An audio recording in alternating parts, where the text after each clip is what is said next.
Tudo Boa, bem? tudo jóia? Boa noite, Jonas. Pessoal, recebam o Jonas, o nosso convidado da noite.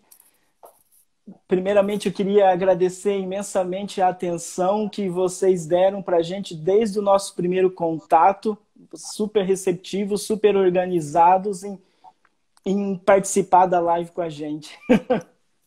Que isso, eu que agradeço em nome da equipe toda do projeto, né, pelo convite. É sempre bom estar espalhando nossa informação, nossa história e falar um pouco sobre os meros, né?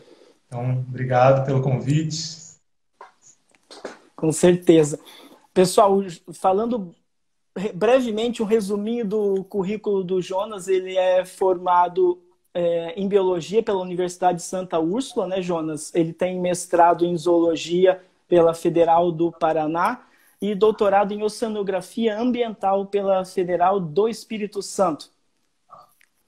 E Isso. Jonas, você reside em que parte do Brasil? Hoje eu estou residindo no Rio de Janeiro. Eu sou natural do Rio e estou Certo. residindo aqui. Nos últimos 5 anos eu estou aqui no Rio, depois de já ter rodado bastante ao longo da minha carreira acadêmica. Como muitos de nós. Sim, sim. Quando a gente estava montando o cronograma e pensando em perfis ou projetos para convidar para participar da nossa live, o Meros foi um dos que surgiu primeiro, justamente por a gente conhecer e reconhecer o trabalho de longa data que vocês fazem no Brasil, né? E a gente montou, pessoal, uma pauta que nós vamos seguir para abordar assuntos variados relacionados ao Mero, e vocês podem ir fazendo perguntas. No final da nossa live nós vamos deixar pelo menos 10 minutos para responder as perguntas e as dúvidas de vocês, tá joia? Bom, vamos começar, Jonas? Vamos lá. Primeira coisa, vamos localizar o público nosso geograficamente. Quando a gente está falando de local de ocorrência de mero, onde eu posso encontrar mero no planeta? Então, o mero, né, que é a espécie Pinephelus itajara, que é essa espécie que ocorre aqui no Brasil, ela ocorre no Oceano Atlântico, em boa parte do Oceano Atlântico, né? Aqui na costa do Brasil e dos Estados Unidos, ele ocorre de Santa Catarina até a Flórida, incluindo Caribe e Golfo do México e as ilhas oceânicas. E do outro lado do Atlântico, ele ocorre na África, do Senegal ao Congo. A gente Interessante. tem, durante um bom período, também se acreditou que no Pacífico, do lado do Caribe, do Pacífico também tinha a mesma espécie, mas de um tempo para cá descobriram, um estudo descobriu que é uma outra espécie, que é o Epinephelus quinquefasciatus, que ocorre do outro lado do Caribe, no Pacífico. Interessante. Então ele tem uma dispersão relativamente grande, né? Bem grande. Ele ocorre praticamente em toda a costa da América aqui, né? Então, Sim, isso já foi muito comum. A gente vai, ao longo da conversa hoje, eu vou detalhar mais isso. Então, sim. mas é uma espécie bem conhecida, assim. Interessante. E na nossa costa a gente encontra mero ao longo de toda ela? Toda a costa brasileira, do Amapá a Santa Catarina, incluindo as ilhas oceânicas, né? Nem Sim, toda espécie de peixe brasileira que ocorre na costa ocorre em todas as ilhas oceânicas e vice-versa. Então, o mero claro. ele está em todas as ilhas e na costa do Amapá, Santa Catarina. Sim, Ele ocorre, o mero é diferente das outras espécies. A gente vai desenvolver isso mais, mas ele é uma espécie que ocorre, né, no mar e tem fases da vida dele no manguezal. Então, é uma espécie que está bem próxima, né, de nós, da nossa vida aqui sim, nas tem cidades, e nas cidades estão exatamente. ficando no manguezal. Eu percebo, bom, eu vim da área de aquicultura, hoje a gente trabalha com corais principalmente, mas então, e a gente sempre tem essa percepção não só para espécies que são comercialmente criadas, ou mesmo espécies, quando a gente fala especificamente de conservação, que tem uma variação muito grande de nomes comuns ou nomes populares utilizados, e é muito comum a gente falar com o pessoal, conversar sobre mero, e alguns falam, mas mero e garopa é a mesma coisa, e daí tem uma confusão entre português e espanhol, que um parece que um mero lá não é a mesma coisa daqui. Explica um pouco para a gente essa confusão de nomes comuns. O que acontece? O mero é de uma família, né, de peixes epinefilida que agrupa o mero, todas as garopas, todos os badejos e todos os chernes, né? Sim, E são peixes que são consumidos no mundo inteiro, esses grupos de peixes. E cada língua chama esse grupo de um nome diferente. E boa parte das línguas do mundo chamam esse grupo, boa parte das línguas latinas, por exemplo, o espanhol e o português de Portugal, chamam todas essas espécies de mero. Né? O nome popular, um dos nomes populares, vamos dizer assim, tanto nos países de língua espanhola quanto em Portugal, é mero. Então, tanto um badejo, quanto um cherne, quanto um mero, são chamados de mero. Então, esse intercâmbio de línguas, volta e meia, confunde bastante em relação ao nome popular. O nome popular de espécie é uma coisa, ao mesmo tempo que é fantástico, né, causa certos problemas em relação à taxonomia ou a legislações específicas, né, sobre certas espécies. Então, a gente tem que estar sempre bem atento a isso. Então, volta e meia a gente tem denúncias de consumo, receita de mero, quando a gente vai ver alguém que veio de Portugal, ou um espanhol, ou alguém que viaja e faz uma denúncia para o projeto, e, na verdade não era o nosso Epinephelus tajara, né? Era uma outra espécie de epinefilida. Certo. Mas então, na nossa costa, o que a gente tem de espécies de mero e garopa? Então, de mero só tem uma. Só uma. Que é isso, chama Epinephelus itajara, que é a espécie-alvo, né, do Projeto Meros do Brasil. Sim. É a maior espécie de epinefilide do Oceano Atlântico, então ele fica bem grande, depois eu vou falar um pouco mais sobre as características biológicas dele. E, além dessa, a gente tem dezenas de espécies de garopas e badejos e algumas espécies de cherne também, fora algumas outras espécies de serranídeos, que é uma outra família próxima, que são espécies menores, né? Bem menores, que não são consumidas. Sim. Jonas, e fala um pouco para a gente do ciclo de vida. Particularmente, eu acho muito interessante o ciclo de vida do mero, porque, semelhante a outras espécies, eles habitam ambientes muito diferentes ao longo do ciclo de vida, né? E isso mostra para a gente a importância de ter esses ambientes preservados ou conservados para, consequentemente, preservar, né, o desenvolvimento dessas espécies. Então, vamos lá. Os meros são hermafroditas, né? Ou seja, eles trocam de sexo e eles são hermafroditas chamados protogênicos. O que é isso? Todo mero, quando nasce, ele não tem um sexo definido. E aí, a partir de de 6 a 7 anos de idade, né? Quando ele alcança em torno de 1 metro a 1,20 m de comprimento, em torno de 60 a 80 quilos, ele matura sexualmente a primeira vez. Ele torna sexualmente ativo, e sempre como fêmea. Então, todos os meros, quando maturam a primeira vez, são fêmeas. Né? E depois, ao longo da vida, dependendo de fatores sociais e ecológicos, um ou outro se torna macho, né? Então tem essa inversão sexual de fêmea para macho. Tá? E acompanhando isso, o ciclo de vida, os meros se juntam, os meros adultos, né, que já vivem no mar, nos costão rochosos, nos naufrágios e nos recifes de coral. Eles se agrupam uma vez por ano, né, são chamadas agregações reprodutivas. Sim. Então, tem registros no Brasil de décadas passadas, né, de mais de uma centena de peixes no mesmo local, e é no período normalmente de novembro a março, e eles acompanham o ritmo das luas, né? Então, nesse período, nas luas, nas mudanças de lua, nas luas novas, principalmente, eles fazem a desova. Então, tanto igual macho os corais. Exatamente, igual vocês, os corais. O mar é bem regido, né, pelos ciclos lunares, não só o mar, mas boa parte do planeta.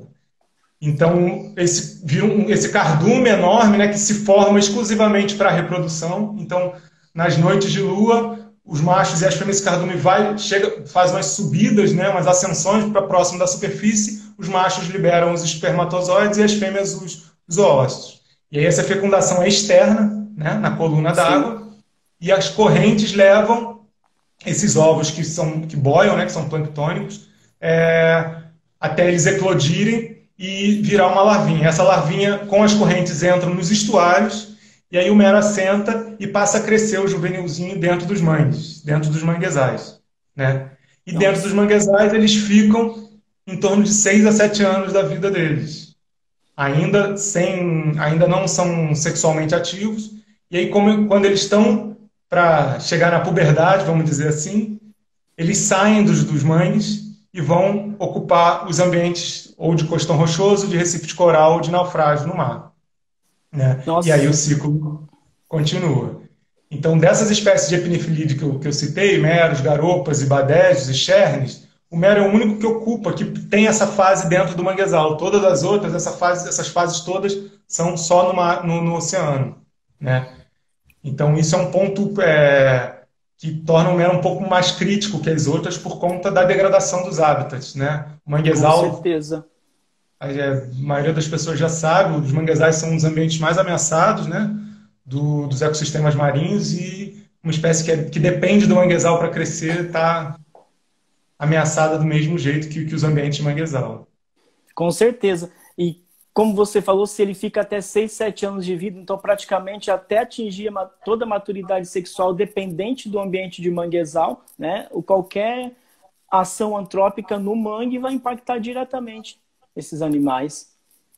Exatamente. E me diz uma coisa, a que tamanho que um mero pode chegar? Porque sempre quando a gente vê foto de mergulhador, obviamente dependendo do ângulo e da posição da câmera, mas às vezes tem peixes que parecem gigantescos. Eles podem ser gigantescos, né? Como eu falei, é a maior espécie da família da epinifilida do Atlântico. Os meros podem alcançar mais de 400 quilos e chegar em torno de 3 metros a maior, né? Para mais. Hoje, os estudos atuais mostram que a espécie pode viver mais de 40 anos, né? Isso é uma informação incomum às pessoas. Normalmente, as pessoas que não têm muita informação sobre os peixes, sobre os mares, não têm ideia que um peixe possa viver tanto, né? Então, um mero pode chegar a mais de 40 anos, né? E alcançar 400 quilos, é bastante coisa. É um peixe muito grande. Se vocês olharem para o lado, ver um sofá ou uma cama, ele é maior que um sofá de 2, 3 lugares, né? A gente Nossa, já teve alguns encontros aqui no Brasil, a equipe do Projeto Meros, e os bichos são bem grandes. É nossa, fantástico. Então, ao mesmo tempo que, assim que eles nascem, né, eles são do tamanho de uma cabeça de alfinete, a larvinha. Então, é bem legal poder acompanhar, ter o privilégio de acompanhar, né, um ciclo de vida de uma espécie como essa. Então, sim. que vai crescendo no manguezal e depois vai habitar os nossos mares. Muito interessante. Eu tô aqui, você está falando esses dados e eu estou aqui pensando e fazendo uma analogia com o pirarucu. Eu morei alguns anos no Amazonas. Para quem não sabe, o pirarucu é aquele peixe gigante do Amazonas, né? Arapaima gigas, que é o maior peixe de água doce e de escama do mundo. E ele tem características muito semelhantes. Tipo, leva também em torno de 5 anos para atingir a maturidade sexual. Claro que vai estar pesando muito menos, em torno de 50, 70, 80 quilos, mas tem características bem parecidas. É isso. A espécie cresce muito, né? Então Muito. e essa maturação tardia, né, sexual, que a gente chama, essa demora para começar a se reproduzir, também acaba que quando uma espécie é muito explorada, né, muito pescada, essa passa a ser uma característica deletéria para a espécie, né? Então prejudica, potencializa os impactos da pesca e da degradação dos hábitats. Como ela demora muito para se reproduzir, ela demora muito Sim, para crescer, né? com certeza. E me diz uma coisa, se eles vivem em ambientes tão distintos, numa boa parte da vida nos manguezais, depois no costão rochoso ou recife de coral, do que os meros se alimentam ao longo desse ciclo de vida? Então, do mesmo jeito que eles trocam de ambiente, a alimentação deles também vai trocando ao longo da vida, né? Assim que eles nascem, que eles saem dos ovos, as larvinhas são planctívoras, né? Então comem plâncton na coluna d'água. Depois que eles assentam, eles passam a comer microinvertebrados no mangue, e aí começam a comer crustáceos. Então, caranguejos, siris, principalmente siri azul, dentro dos manguezais, né? É a base das dietas dos juvenis dentro dos estuários e manguezais. E quando ele vai crescendo, ele começa a comer peixe, outras espécies de peixe também. E aí fica uma alimentação meio mista, né? De crustáceos, caranguejos, siris, lagostas, aí entra aí polvo e diversas espécies de peixe. E ele vai meio que trocando, quanto mais velho ele vai ficando, só para consumir peixes. E aí entram desde arraias, bagres, peixe-cofre, baiacu, pequenos tubarões, filhotes de tartaruga, né? A gente tem Nossa. registros de coisas bem diversas, mas principalmente a espécie adulta é piscívora, né? Tem algumas Sim. espécies de preferência, como essas que eu citei, mas tem toda essa troca, né, de alimentação da fase juvenil para a fase adulta. Interessante. Então, um bicho adulto desse, ele tem uma abertura de boca relativamente grande. Para Como? Uma boca? o tamanho de abertura de boca. É enorme, enorme. O mero é uma espécie que está muito entranhada, né, nas culturas locais ribeirinhas e caiçaras brasileiras, né? Por ser um peixe gigante, tem diversas lendas e histórias ao longo da costa brasileira, né? Que a gente acaba conhecendo e sabendo e registrando isso, e principalmente essa de que a mulher foi lavar roupa na beira do rio e um peixe gigante engoliu, ou que o mero pode engolir as crianças que não obedecerem seus pais na foz do Rio São Francisco, por exemplo. Então, Sim. ao longo de todos esses anos que o Projeto Meros do Brasil está distribuído, né? Depois eu vou falar um pouco mais do projeto, mas a gente está em 9 pontos da costa brasileira. A gente tem o patrocínio da Petrobras, pelo programa Petrobras Ambiental, e a gente conseguiu o projeto ter essa dimensão que tem hoje. A gente tem contato com essa, é uma espécie que realmente, nas 2 ou 3 décadas atrás, era muito abundante na costa brasileira, mais até 4 décadas atrás, Sim. e foi subsistência para muitas comunidades e vilas de pescadores e famílias inteiras. Então ele também está inserido nessa questão de lendas e tudo mais por conta do tamanho e a boca enorme também que ele tem, né? Sim. Você comentou do processo de agregação durante o período de reprodução, né? Vocês têm alguma estimativa? Porque se a fecundação é externa, né? Um peixe ovuvíparo, então, uma vez que a fecundação se deu na coluna d'água, agora esse ovo fertilizado e o embrião na sequência a larva que vai vir, vai ficar ao sabor de muita predação ou que tiver no ambiente. Vocês têm alguma estimativa ou conhecem, tipo, quantos por cento disso que é liberado consegue chegar na vida adulta? Não, então, esse dado ainda não existe, né? A gente tem dados antes, que a gente está nesse caminho, né? A pesquisa não só aqui, os pesquisadores de meros do Brasil, mas de outras partes do mundo.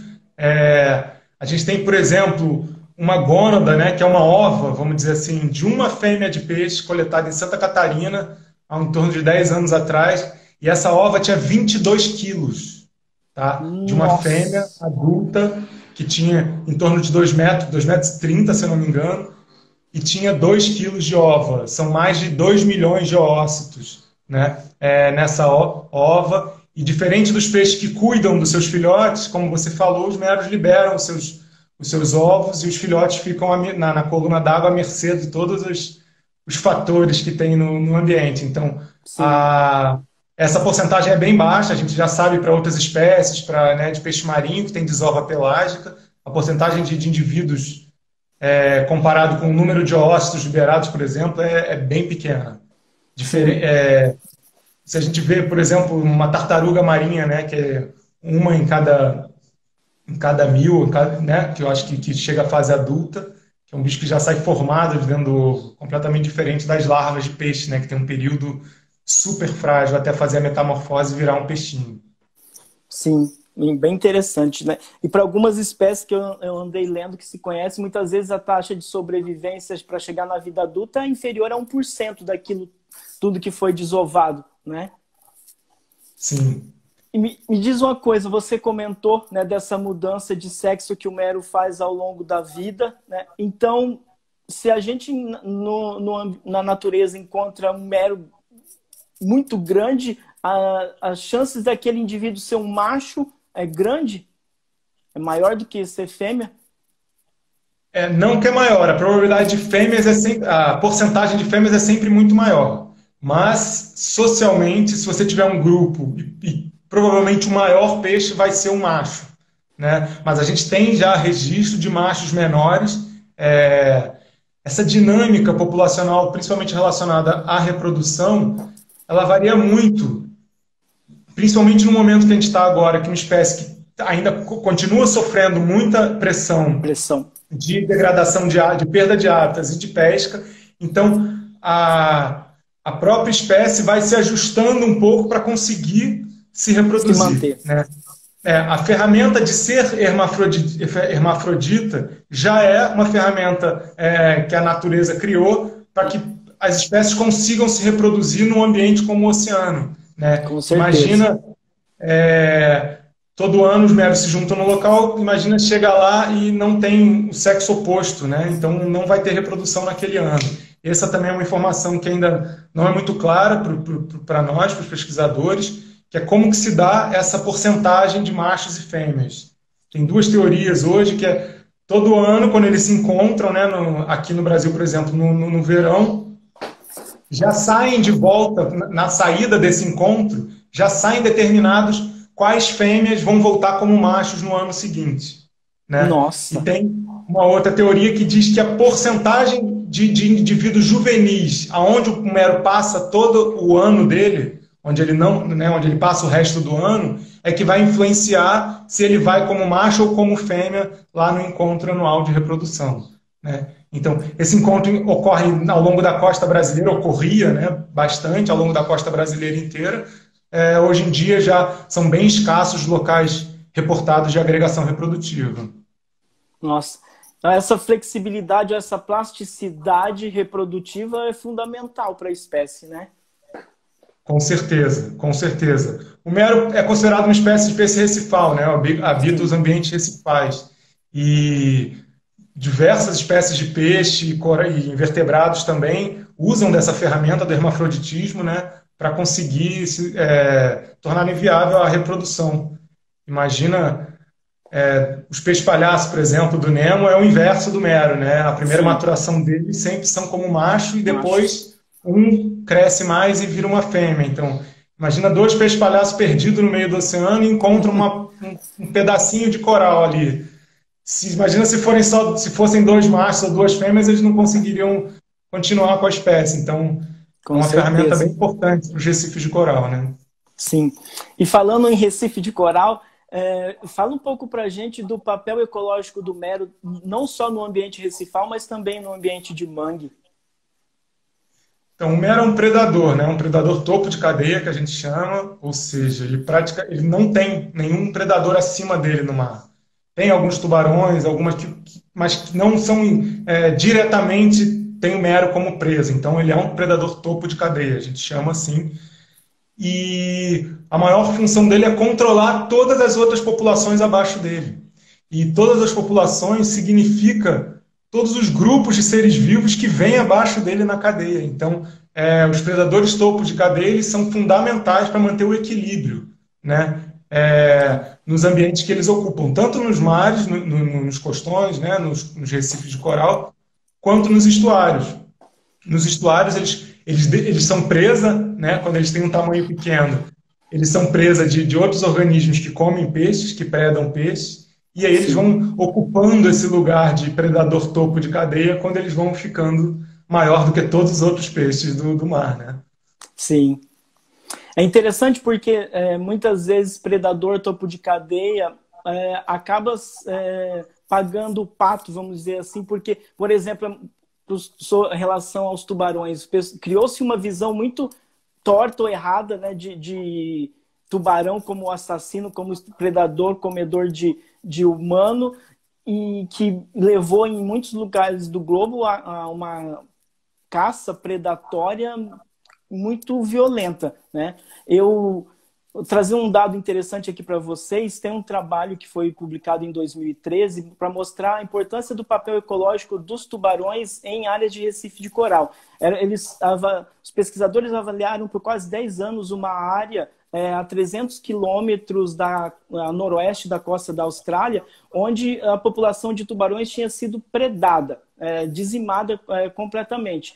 Com a retirada dos tubarões, né, a população de peixes carnívoros, de predadores de médio porte, né, cresceram muito e, consequentemente, predaram muito sobre a população inferior, que era de peixes herbívoros, né? E com a remoção da população de peixes herbívoros no ambiente recifal, começou a crescimento descontrolado de algas, gamas marinhas, né, sufocando o ambiente recifal. Então, isso é para vocês terem ideia, né, de como cada uma dessas espécies tem um papel-chave para a manutenção do equilíbrio do ecossistema, né? Então, esse é um ponto-chave também, inclusive na conservação, não só de mero, mas de espécies, topos de cadeia, né?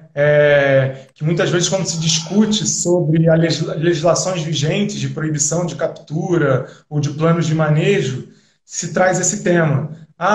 Por exemplo, na Flórida, que a gente já tem, que o mero já é protegido mais que o dobro que o tempo que já é aqui que é no Brasil. O mero é protegido aqui no Brasil desde 2002 por lei, né?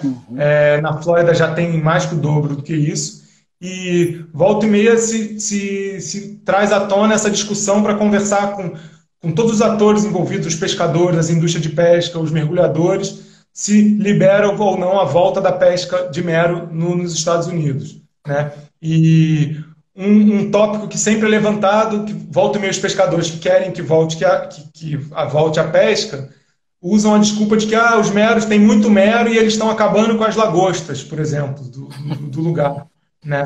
E é uma questão muito, muito delicada, né? O equilíbrio que a gente fala, que um predador de cadeia ele mantém ou ele controla no ambiente marinho, é muito complexo. Muito complexo. Sim. Talvez o ser humano talvez nunca tenha capacidade de entender a tamanha complexidade que é um ambiente marinho. Não só o marinho, mas o amazônico, o da floresta amazônica, ou da floresta da Mata Atlântica. Então, no oceano, quando você junta só 2, 3 espécies para avaliar se você pode ou não passar a usar aquela espécie como um recurso, passa a ser uma avaliação perigosa, né? Com certeza. Porque é isso. Pode ser que no primeiro momento a população de mero cresça e diminua um pouco a população de garopa? Pode. De lagosta? Pode. Mas, ao mesmo tempo, isso é um jeito que a natureza está dando de controlar todos os outros níveis dessa cadeia, né? É como se fosse uma bola de neve, uma cascata de correções, vamos dizer assim, que uma espécie, quando volta a ocupar o seu espaço, o seu nicho ecológico na natureza, começa a desencadear de novo para chegar próximo do que já foi um dia antes dos impactos antropogênicos, né, que a gente tem causado no planeta. Sim. E falando em impacto antropogênico, como é que está o status da população de mero na costa do Brasil? Então, a gente, com o Projeto Mero, né, tem um monitoramento de alguns lugares na costa brasileira e acabou de ser avaliada a espécie de novo, então ela continua num nível de ameaçada, né? E por quê? Em alguns pontos da costa brasileira o mero é praticamente considerado extinto, né? A gente tem esses registros históricos de uma espécie super abundante na costa brasileira inteira. A gente tem resgatado isso ao longo dos 18 anos do Projeto Mero do Brasil, a gente tem resgatado esses registros e os estudos que têm sido feitos nas últimas 2 décadas, principalmente, têm mostrado que a população mesmo com a proibição, a pesca ilegal continua, é muito forte em alguns estados, né? E a gente tem pressões diferentes, né? O Brasil é um país gigantesco e culturalmente também muito diverso. Então, querendo ou não, na parte da pesca também é assim. Então, além não só da pesca, né, mas dos impactos da perda de habitats, a gente pode dizer que cada local da costa brasileira usou o recurso, né, o peixe mero como um recurso de uma maneira diferente. Então, em alguns locais a gente tem já a espécie desaparecida, é raríssimo encontrar o mero, por exemplo, na cidade do Rio de Janeiro, na costa da cidade do Rio de Janeiro. Santa Catarina ainda se encontra, mas o que os últimos estudos apontaram é que a população, desde que a proibição foi implementada em 2002, a população não aumentou. Então se manteve estável e estável num nível baixo, né? Porque quando foi criada a proibição é porque se identificou, principalmente os atores envolvidos, né, os pescadores, identificaram que a espécie estava sumindo do mar, né? Então, Sim. foi criada a proibição junto com vários outros setores da população, do governo, e desde então essa população não cresceu. Ela está estabilizada e os impactos continuam, a pesca ilegal continua, ou seja, não temos muito ainda muito avanço em relação ao aumento populacional. Nossa. A gente tem estados ainda brasileiros que ainda tem meros, né, para a região norte, ainda é uma espécie bem comum, mas Sudeste, Sul ainda tem uma população pequena também. Muitas vezes pela espécie se agregar no verão, né? Volta e meia as pessoas, mergulhei com cardume de mero, por exemplo, em algum ponto da costa de São Paulo. E essa pessoa passa a ter a impressão de que aquela espécie tá cheio de... nunca tinha visto um mero. Naquele dia, 15 meros no mergulho. Eu falei, caramba, os meros voltaram. Mas não, aqueles meros ali tinham 20, 25 anos de idade. Eles nasceram antes da proibição começar, né? Com certeza. Então, é muito importante os critérios que são usados também para avaliação de espécies ameaçadas, que são utilizados hoje no Brasil, da IUCN, né? Eles levam em consideração esse tempo geracional, né? Então, é muito importante, porque é isso, se você está vendo um mero adulto no mergulho, né? Quem está assistindo hoje, a gente aqui, é um peixe que tem, no mínimo, 7, 10 anos de idade, vamos dizer assim. E se ele tem mais de 1,80 m, provavelmente ele tem mais de 20 anos, esse peixe. Então é um privilégio poder mergulhar e ver um...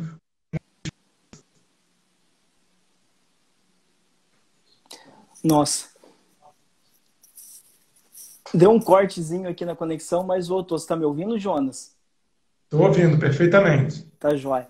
Nossa, então, de fato, é preocupante, né? Porque se depois, praticamente com 20 anos de proibição da pesca e a população se mantém estável, de fato, isso mostra que impactos negativos de pressão continuam sobre a população, né? Continuam. E ligados à degradação, à perda de hábitats, né? No mundo inteiro, a perda de hábitats é muito pesada para as espécies que têm algumas características biológicas, como a do mero, esse crescimento lento, né? O uso do manguezal. Então, isso tudo potencializa os impactos, tanto da perda de hábitats quanto da pesca. Sim. E me diz uma coisa, todo mundo que trabalha na área de conservação ficou sabendo dessa notícia que agora, em fevereiro, o ICMBio lançou uma portaria autorizando a pesca amadora em unidades de conservação, né? E essa portaria continua válida. Sim. Isso é um ponto que, no meu ponto de vista, é extremamente preocupante, né? Porque isso traz margem para, ou, entre aspas, legaliza muitas ações clandestinas que traz um impacto direto para a população, não? A pesca esportiva, a pesca esportiva é uma parceira do Projeto Meros do Brasil, né? A gente tem diversos parceiros ao longo da costa brasileira que ajudam na coleta de dados, né? Mas é isso, são pessoas que fazem uma pesca esportiva de uma maneira seguindo as regras e as normas com o menor impacto possível nos peixes. E espécies como o mero, por exemplo, uma pesca é uma arte, não tem um alvo, né? Se você joga um anzol no mar, qualquer espécie de peixe pode bater naquele anzol. Lógico, você troca a isca, o Claro. tamanho, o tipo de local, você espera um grupo de espécies, mas não é específico, né?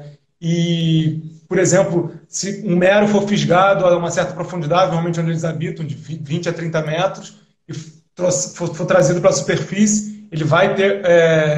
a bexiga natatória dele vai ficar inflada, ele vai precisar de um manejo diferenciado para voltar a conseguir afundar. Se o pescador, Sim. um pescador esportivo, por exemplo, simplesmente tirar o anzol da boca dele e soltar, ele não vai conseguir afundar, ele fica igual um balão na superfície da água. E vai Então, morrer. exatamente. Então, em outros países tem kits, a gente com o projeto tem trabalhado isso, então, para a nossa próxima etapa do projeto, a gente espera melhorar essa relação, essa capacitação dos pescadores esportivos brasileiros, e tem até mecanismos, né, utensílios que auxiliem eles nessa devolução, não só do mero, mas dessas espécies que sofrem esse problema com a profundidade, né? Mas, querendo ou não, essa legislação é bem delicada e o mero, como ele ocupa as áreas de preservação, né, as áreas marinhas protegidas, ele passa a ser um alvo também potencial, né? Sim. Mas então, como você acabou de falar, para o mero ter áreas marinhas protegidas e com uma fiscalização atuante é fundamental. Fundamental. Além das áreas marinhas protegidas, eles não sabem, na verdade, né? Os peixes não sabem o que a gente transformou em área protegida ou não. Lógico que passam a ser áreas um pouco, quando bem geridas, um pouco mais equilibradas, vamos dizer assim, mas ao mesmo tempo tem pontos de agregação reprodutiva de mero ao longo da costa brasileira há milhares de anos, né? Milhões de anos, na verdade. E esses pontos, uma das linhas do projeto Meros é mapear, identificar o maior número desses pontos possíveis, para talvez esses pontos serem protegidos pelo menos nos períodos, né? O mero continua protegido, mas que tenha uma atenção maior a esses pontos, e não só do mero. Diversas espécies têm esses pontos em que se agregam para reprodução uma vez por ano, né? A gente conhece para outras espécies como defeso, vamos dizer assim, né? E ele auxilia muito. E as áreas marinhas protegidas, boa parte delas tem registro de agregações reprodutivas, então são muito importantes para a reprodução da espécie, sim, para manter a reprodução da espécie ativa, né? Sim. E sempre bem geridas, né? Claro. Bem importante isso. Sim. Ô Jonas, e me diz uma coisa, existe alguma iniciativa em algum lugar do mundo sobre reprodução de mero em cativeiro? Porque é comum, obviamente, eu tenho conhecimento no Brasil mesmo de um projeto que está trabalhando com a garopa, né, para fazer reprodução em cativeiro, e fazendo a contextualização para quem está ouvindo a gente, nessas situações para fins de conservação acaba sendo muito interessante, porque vocês viram que o Jonas falou que o animal vai levar 6, 7 anos para atingir a maturidade sexual. Só que a desova no ambiente marinho e a porcentagem de sobrevivência é quase que insignificante, dada a predação ao longo da vida, né? Quando a gente tem a desova, a reprodução acontecendo no ambiente controlado, né, a gente pode garantir que, dependendo da espécie, 40%, 50%, 60% daquela desova vire um juvenil, né, que possa ser utilizado para fins de repovoamento, por exemplo. Você tem algum trabalho com isso, para mero? Então, a gente no Projeto Meros tem uma linha de trabalho de pesquisa que é a aquicultura de mero, né? Olha! Então, a gente já nos últimos 8 anos, 6 a 8 anos, a gente tem trabalhado com isso. Não tem sido fácil, é uma espécie bem grande, né? Bem difícil, mas a gente tem avançado em vários pontos de como manter melhor eles em cativeiro ainda. A gente ainda está numa fase de inicial para mediana dessa pesquisa, né? No mundo, a Colômbia tem um aquário público, se não me engano, que já conseguiu algumas desovas, mas é um aquário semi-fechado, não é um sistema completamente fechado. Ele é no mar, mas já conseguiu algumas desovas. Mas o mero é visto pelo pessoal, os pesquisadores de aquicultura e até os nossos especialistas no grupo, do projeto Meros do Brasil, é visto como uma espécie que talvez no futuro seja uma espécie em potencial para ser cultivada, né? Sim, Sobre a reintrodução, é bem delicado esse assunto, né? A gente tem muito. acompanhado esse projeto de garopas, então é uma iniciativa pioneira no Brasil, né? Mas a gente levanta diversos pontos que são bem complexos para a introdução de espécies. O Meros do Brasil hoje não tem, mesmo a gente tem essa linha de aquicultura dentro do projeto, mas a gente não tem como objetivo, pelo menos a médio, curto e médio prazo, reintrodução de mero na natureza. A gente tem trabalhado com genética populacional das espécies que estão no mar, hoje Sim, selvagens, e a gente consegue ver que se diminuísse a pesca ilegal, se a gente conseguisse cuidar mais dos manguezais, a própria espécie conseguiria restabelecer suas restabelecer. populações. Isso, a gente já tem alguns lugares em que a genética está mostrando que talvez está chegando no ponto em que não tenha mais volta, mas mesmo assim o fluxo de meros e genética ao longo da costa brasileira é bem intenso. Então, por exemplo, meros do sul de São Paulo frequentam Paraná, meros do Paraná frequentam o sul de São Paulo, então a população se estabeleceria. Então, e ao mesmo tempo a aquicultura também trabalha a Ásia, trabalha com diversas espécies de serranídeo, inclusive um primo próximo do mero, que é o Epinephelus lanceolatus, né? Uhum. E é bastante cultivado lá, e é uma espécie alvo e com bastante potencial. Então, futuramente também o mero pode ser que seja uma espécie alvo para a aquicultura aqui no Brasil. Interessante. Tá, então agora, caminhando para o final do nosso bate-papo, porque olha, a hora voou, né? Fala um pouco para a gente do projeto Meros do Brasil, um pouquinho, como que surgiu o projeto e o que vocês têm desenvolvido no Brasil? Então, o Projeto Meros do Brasil surgiu com a iniciativa de dois pesquisadores, né, Beatriz Padovani e Maurício Ostin, uma Beatriz em Pernambuco, Maurício em Santa Catarina. Lá, no final da década de 90, eles já começaram a trabalhar com a espécie, e em 2002 foi fundado o Projeto Meros do Brasil, né? Então está completando 20 anos isso, Sim. esse ano, e 18 anos, desculpa, esse ano, e desde lá o projeto vem crescendo muito, né? O projeto começou como um projeto dentro das universidades, um projeto específico de pesquisa, e ao mesmo tempo, quando ele foi criado, o projeto Meros do Brasil foi criado lá em Santa Catarina com a parceria de pescadores, de caçadores submarinos. Eles Olha, identificaram que os meros estavam sumindo lá da costa de Santa Catarina e buscaram a universidade e o pesquisador para tentar entender melhor o que estava acontecendo. Então, o projeto foi fundado entre pesquisadores e caçadores, né? E essa tem sido a gente tem trabalhado, tem trazido isso como uma herança e nesses 18 anos tem sempre tentado trabalhar o máximo possível com as comunidades envolvidas, né? Com os atores envolvidos na vida do mero. A gente usa o Projeto Meros do Brasil, é um projeto de conservação. sim. Ele, de novo, hoje é patrocinado pela Petrobras, né? O nosso terceiro patrocínio da Petrobras, então que possibilitou que a gente expandisse. Hoje o Projeto Meros do Brasil está em 9 pontos da costa brasileira, né? Então a gente está no Nossa, Pará, Alagoas, Pernambuco, Bahia, Espírito Santo, Rio de Janeiro, São Paulo, Paraná e Santa Catarina, né? nossa, Então, o Projeto muito Meros do Brasil é grande. uma rede de pesquisa e de ações, envolve nesses pontos universidades e ONGs, né? E grupos de trabalho, tanto de pesquisa quanto de manifestações culturais, né?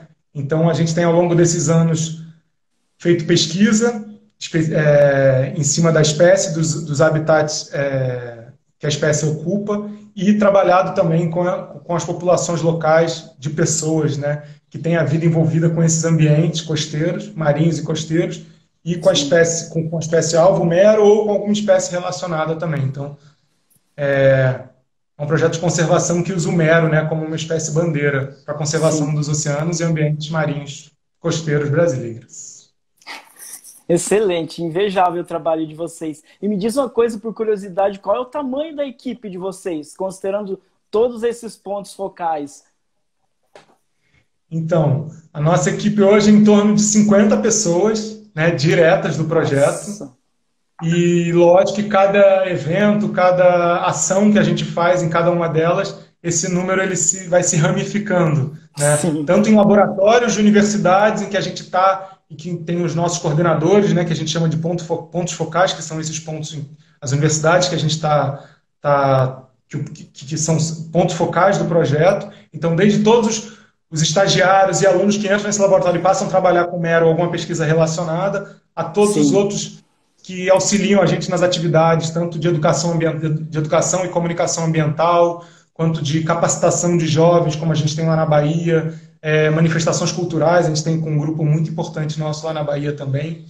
É isso, é uma rede que vai, cada vez ela vai se ramificando mais nas pontas, né? Sim, Então, que diretamente, bacana. a gente tem em torno de 50 pessoas, mas esse número varia bastante.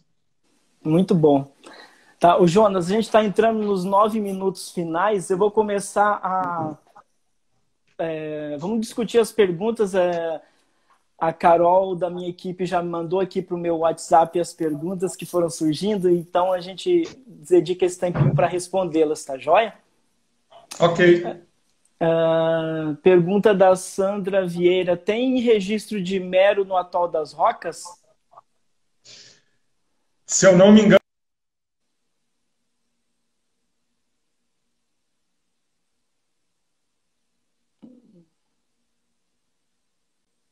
Travou para mim aqui. Pessoal, vocês estão ouvindo o Jonas? Para mim aqui travou completamente. Ah, voltou. Voltou agora. travou aqui um pouco. Sim, voltou agora. Tá me ouvindo, Jonas? Tá me ouvindo? Acho que a conexão dele lá deu uma falhada. Tem registro de mero no atol. Alguém falou ali, só não consegui ver quem falou. Opa! Voltou. Olha, ultimamente, Conexão. se não der um probleminha, não tá normal. Muitas lives, é Demais. complicado. Sim. Bom, vamos lá. Perguntas, vamos. Tá. Bom, já você tinha respondido a primeira e também vários participantes que estavam ali da equipe e de outros, pessoal lá de cima comentou que tem, né, registro de mero no Atol das Rocas. Uhum. Como que se faz a pesquisa ou como se consegue determinar a idade do mero? É por otólitos? Então, a gente tem o estudo por otólito, né, que é um ossinho que tem dentro do ouvido do mero, vamos dizer assim, do crânio, e que a gente tira esse osso e faz uma contagem dos anéis, como se fossem os anéis de árvore, de crescimento de idade de uma árvore. Então, com isso, a gente consegue ter a idade do peixe. E a gente tem um estudo também associado que a gente usa o espinho, os espinhos da nadadeira, né? E que a gente valida com eles. Então, até uma certa idade dá para utilizar os espinhos, então o mero não precisa. A gente costuma utilizar de peixes que aparecem mortos, boiados, né? Nesse Sim. estudo de idade. E com o espinho a gente não precisa sacrificar, então é um método não letal de determinar a idade, em que a gente pode tirar o espinho de animais vivos e saber a idade deles.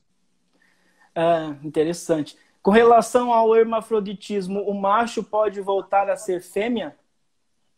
Então, na natureza não tem registro, mas em aquicultura, em diversos estudos com serrani, com epinefilídeos, né, com a base de hormônio, é possível sim voltar. Ou seja, é viável, o órgão deles conseguiria voltar para ser fêmea, mas socialmente, se ele virou macho, ele não precisa, já é um número menor de machos do que fêmea no mar, então não teria por que ter essa volta. Então, é considerado um hermafroditismo sequencial, porque ele primeiro é Sim, fêmea e depois macho, mas é que também ainda não se avançou muito nesse campo. Então, na sim, aquicultura se sabe que é possível retornar, mas na natureza não tem esse esse registro registro. para a espécie, isso. E além do tamanho, do porte, existe alguma outra característica de dimorfismo sexual entre macho e fêmea nos adultos? Nenhuma. Não, não tem. A gente tem, já identificou em uma pesquisa nossa padrões de cor, né? Vários peixes desse mesmo grupo, né, dos epinefilídeos, tem padrões de cor na época reprodutiva. Então, a gente Sim, consegue identificar um ou outro, o macho alfa, naquela agregação reprodutiva, pela coloração, pelo display de coloração que ele apresenta naquele momento, né? sim. Deixa eu ver aqui E mais as que. fêmeas, no período reprodutivo, as fêmeas costumam ficar com o abdômen bem dilatado, né? Com a famosa ova. A ova, ela hidrata os seus ossos, então ela fica com a barriga bem estufada. Então, bem próximo dos dias da desova, é possível supor quais são as fêmeas que vão desovar, pelo menos, porque elas estão com o abdômen bem dilatado. Sim. A família do E Itajara é Epinefilide ou Serranide? Você falou isso lá Então, no aí vem as início, né? questões taxonômicas, né? Hoje, não é que é errado ser serranídeo, mas hoje se usa mais, está sendo mais aceita epinefilida, é a família, tá? Certo. Tá Serranídeo ótimo. ficou para os de pequeno porte, os dules e outros gêneros de peixes, de peixes do mesmo grupo menores, né? Que não chegam próximo do tamanho. Certo.